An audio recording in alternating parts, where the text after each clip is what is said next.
Why do we need time in crisis? And why it's very important, our level of self-development. Two very important factors in crisis. Let's take a system in physics, in nature, whatever.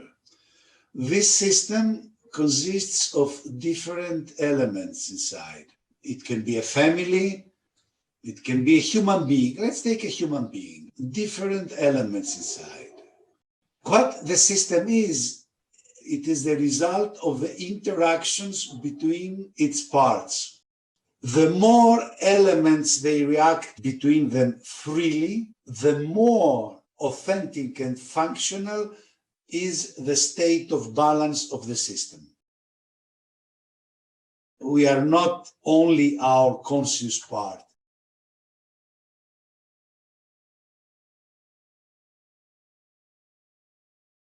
We are also a big space, a big space that is beyond our consciousness.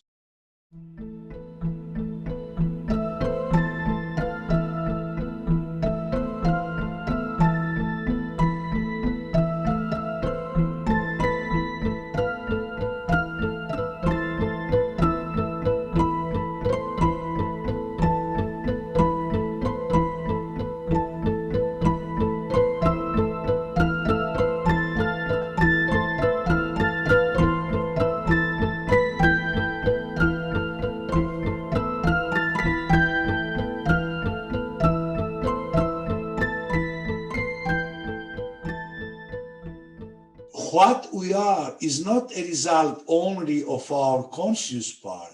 It's a huge mistake to think this. What we are is a result of all the interactions. Simply, we don't have conscious access in this. This is totally unknown to us. Maybe there is a family issue, a family relationship, a family whatever, that affects us in what we do in our relationships, love relationships, or in our professional life. But for sure, what we think we are, it's not only what we are. What we are is much bigger. So, in order to go to the next state of balance, which will be a new shape for our system, we must permit as many interactions as possible between our elements.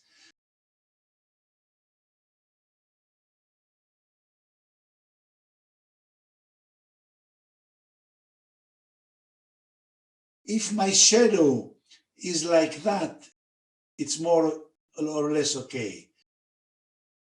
But if my shadow is like that, little chances I have to find a balanced next state. Because a lot of non-conscious part will affect me there.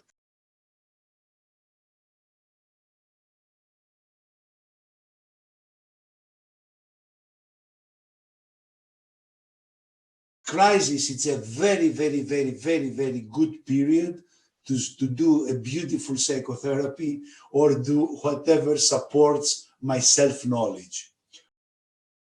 Because I permit more elements inside me to interact and to produce my new state in life. It's very important to see in my past, to explore the dynamics of my past, maybe alone, maybe with a therapist, I don't know, but somehow to do it. To understand a little bit my dark aspects, my beyond consciousness, beyond awareness aspects of self.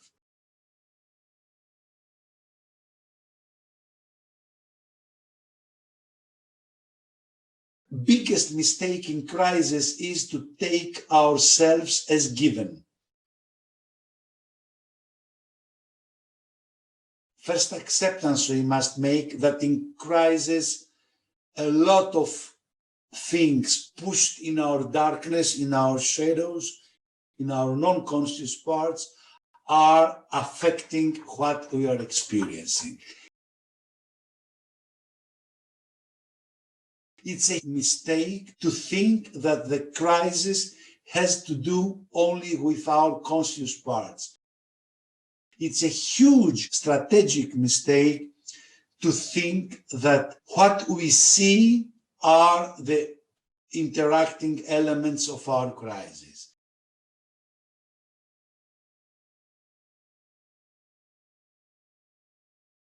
In the crisis are awakened a lot of dark aspects of ourselves. Because when the blow comes, it's very big, the effect. The effect is very noisy. And so this boundary breaks and a lot of our dark aspects get into our consciousness very violently.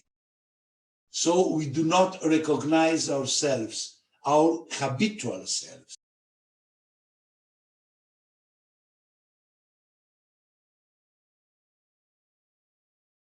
But if we know that we are not only what we habitually and consciously think we are, we can welcome our dark aspects, our shadowed aspects.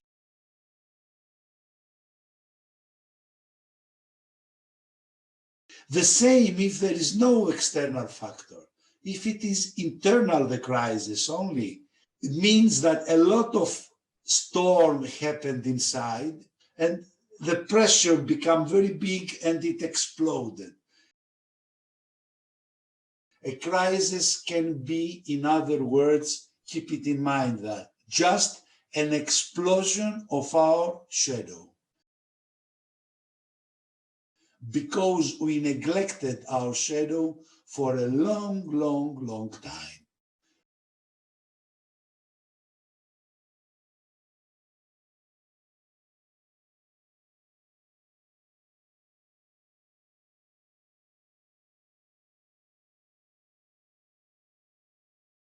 The example I give, it's like, the casseroles with safety closure. The valve is broken, the pressure is huge, and the casserole explodes, and all the spinach and the meat and the vegetables go all over the kitchen. This is the crisis. So it's very important to take into consideration seriously our dark aspects, our shadows. Never think that in your crisis are involved only your conscious aspects. It's not right. All your part, all your existence takes part, and it's a big party for your shadow because it's it's like the Halloween day that your dark aspects can go out finally, can explode. This is why it's so important, self-development in crisis.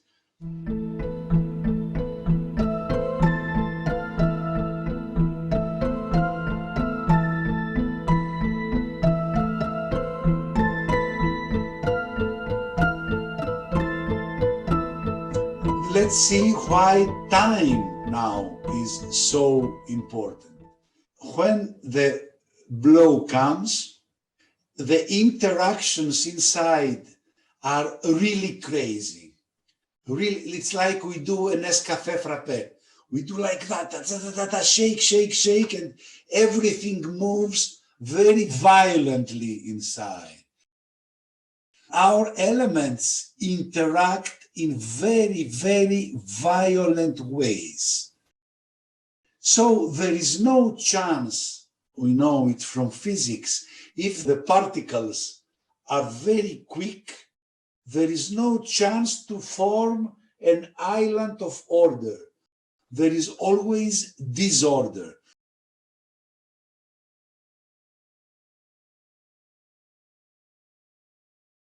For example, these two interact, they try to form an island of order, but they cannot, because comes this and breaks, comes this and breaks, comes this and breaks. In crisis, it's not possible to form islands of order inside our system.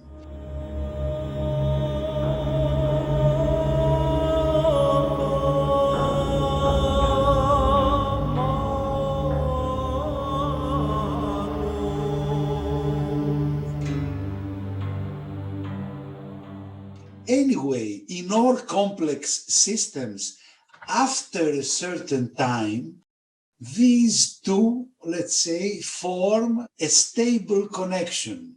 So a small island of order is formed. Maybe it will be broken again, but gradually there is another island of order formed here. And these two islands, they make a bigger island of order. And then they make a bigger island of order. So in this situation, the moving freely and violently particles are now attracted by the island of order. And the island of order becomes bigger and bigger. And then we have finally our new state of dynamic balance. This process of little islands of order produced in chaos and in disorder is called self-organization ability. And self-organization is a feature of nature. In all complex systems there is, we possess it, but we must permit it to emerge in a way. This is authentic change, but to permit it, we need time, because these islands of order need time to be formed. They are formed by chance, by random, let's say, pairings.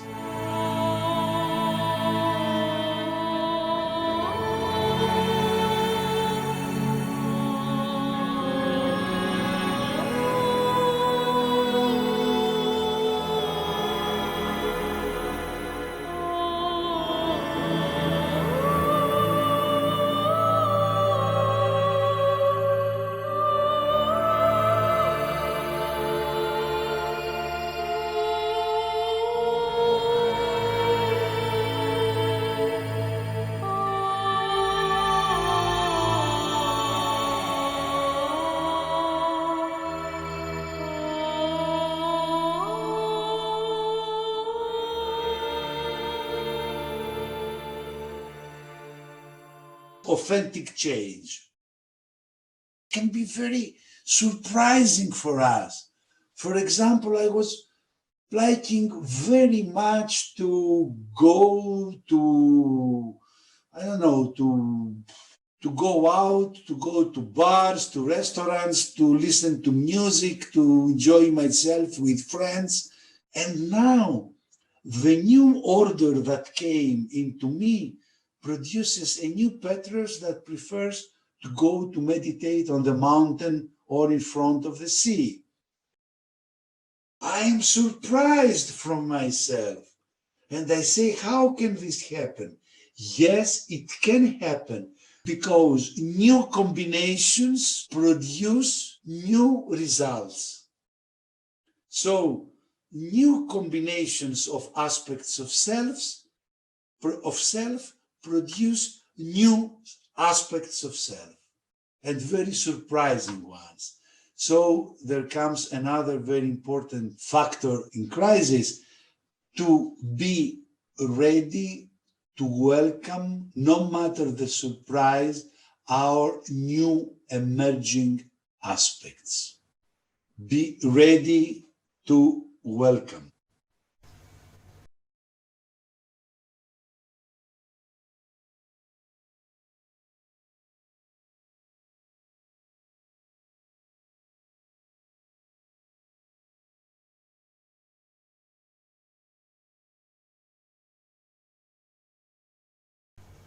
Now, let us see all this through another perspective.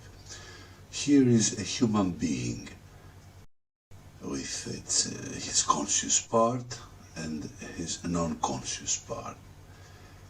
In a state of balance of this human being, state of balance A, there is a certain flow of elements from the non-conscious part to conscious part, then new stimuli, and so on. There is a constant flow.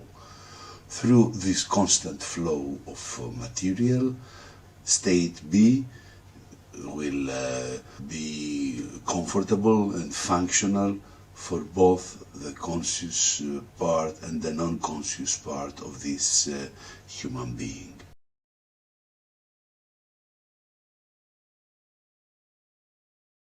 Now, supposedly that there is a rigid wall between conscious part and non-conscious part, which does not permit the free flow and the interaction between the conscious elements and the non-conscious elements. So, if this human being imagines a new situation B, taking in account only his conscious part, it could be her conscious part, of course, then the new state B would be comfortable only for the conscious part of this human being, but the non-conscious part will not be comfortable, will not be in a functional position. So the new state B is stressful for whatever is non-conscious for this human being. This is why we need developed, enriched self-awareness, so that there is no rigid wall between our conscious parts and non-conscious parts, and free flow of elements from one area of our being to the other area of our being. This enriched self-awareness has as a result that in every moment of time, A, B, C, D, E, F, G, and so on, we move to states of dynamic balance that represent in a satisfactory way, in a functional way, all our being, both our conscious parts and non-conscious parts. So, in crisis, supposedly that there is no such rigid wall, we need time to permit the free flow and interaction of our conscious elements with the non-conscious ones. If they have their time, they interact freely and they can create authentically our new state of balance in the next moment of time. In crisis, because there is a lot of turbulence in our wholeness, we need time, and we also need an enriched self-awareness so that there is no rigid wall as an obstacle between our conscious and non-conscious parts, which would not permit the free flowing exchange of material from these two big areas of our beings. Self-organization would not be effective anymore.